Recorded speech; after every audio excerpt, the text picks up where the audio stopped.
Hello everyone and welcome back to another video from Finance and Crypto Guide. In this video, I'm going to show you how to contact the Remitly team for support. So let's get started right away. First of all, open up the Remitly application on your device, and once it is opened up, if you haven't logged into your account already, click on the login button and then proceed with signing in using your credentials. Once you have been logged in, you will be taken into the home page. Now, if you wish to contact the team, then tap on the Manage icon at the bottom right corner and then tap on Help Center. Now, within the Help Center option, scroll all the way down and you will find the chat as well as the phone option.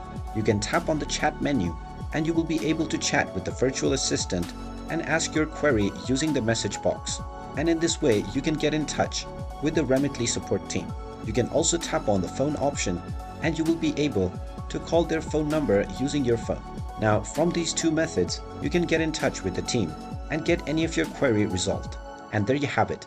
That is how easy it is to contact the Remitly team. If you find this video helpful, make sure you hit that like button and subscribe to our channel if you haven't done so already. Also ring that notification bell to never miss another update from us. Thank you for watching and I will see you again in the next video.